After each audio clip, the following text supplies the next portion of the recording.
back. I'm Yay! Leisa Holland-Nelson, co-host of Culture Club HTX, and here with the mouth over there.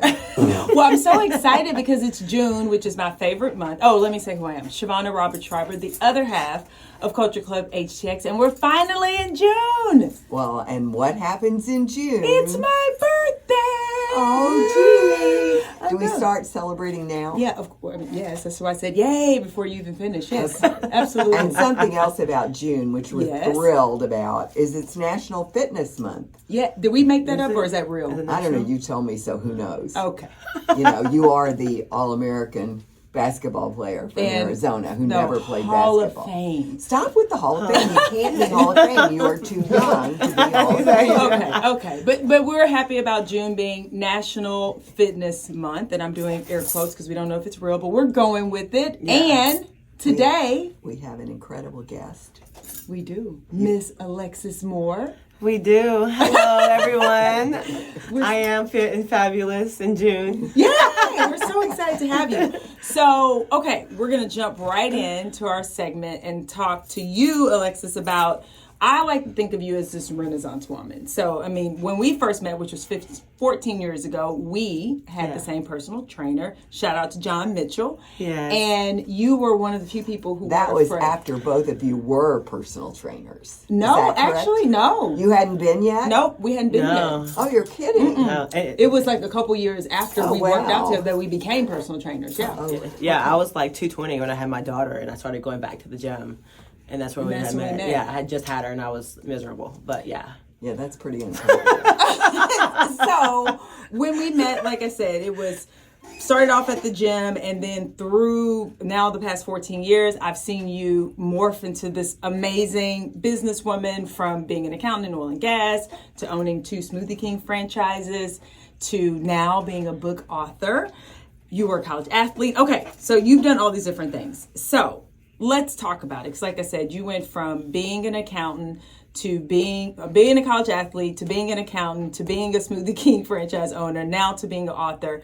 Was this part of the plan that you had 14 years ago and you just didn't tell me, or how did this all come to be? So the book actually came after I had my daughter, and I was really struggling with being a mom. Remember, I was one of those mothers who never wanted any kids. I wanted to be the auntie. You come to my house and you go home.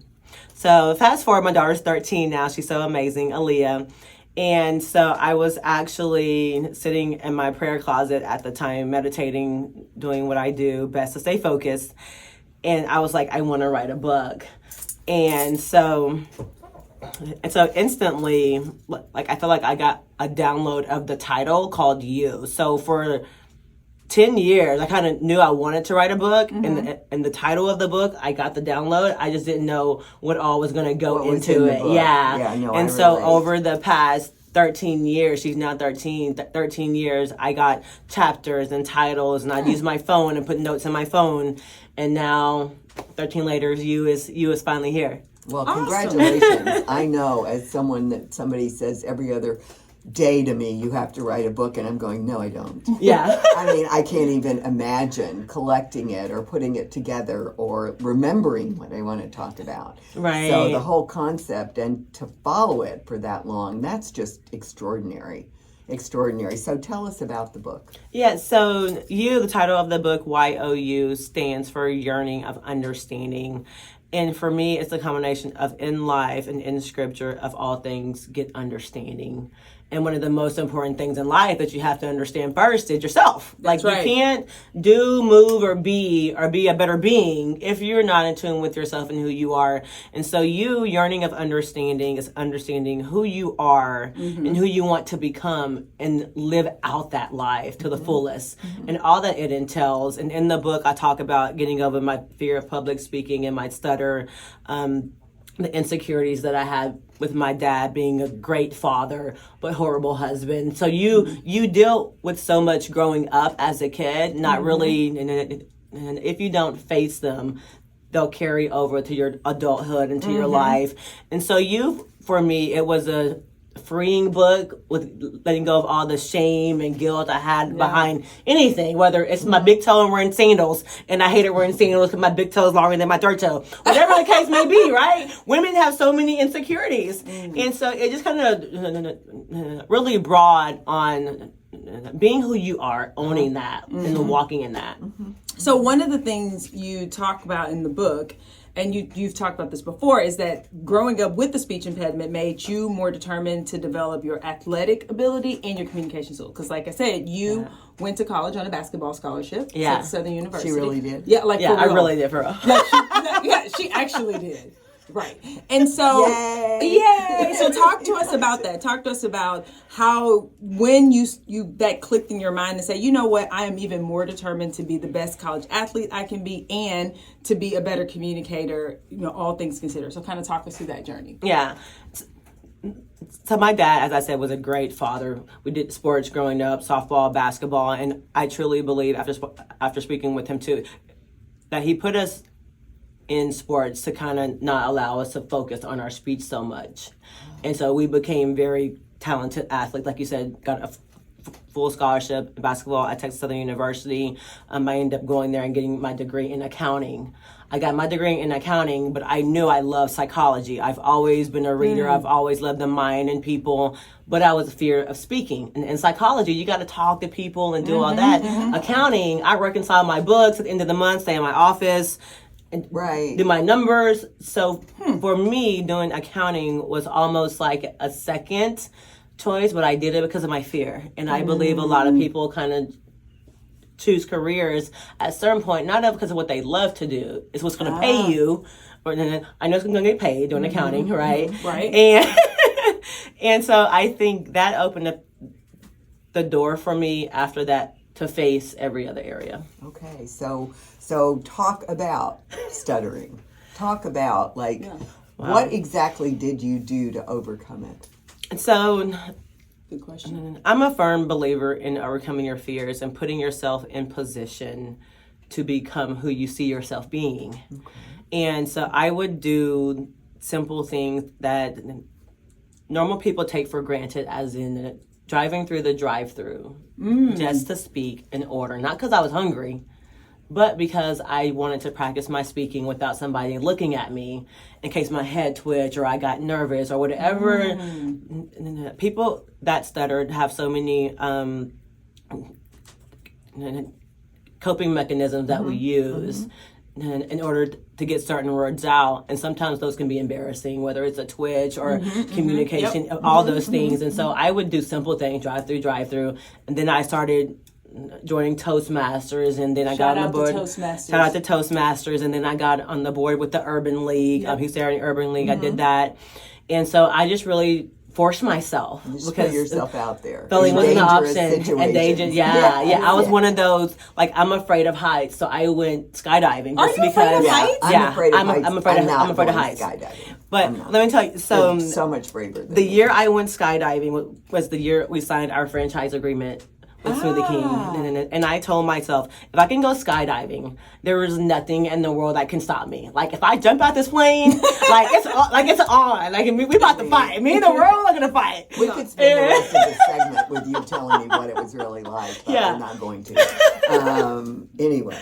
Okay, so then most of the activities that you do, including skydiving, so whether it's being a personal trainer, skydiving, being a Smoothie King franchise owner, because that's still wellness, all have this sort of health and wellness theme. Mental wellness, you've already talked about prayer closets, you talked about meditation, physical, obviously that's how we met each other. Absolutely. And then your Smoothie King franchises are, this is a place that you go for healthy meal substitutes. So absolutely. Talk about this wellness thread. Is that an intentional thread, or is that something that just happened organically?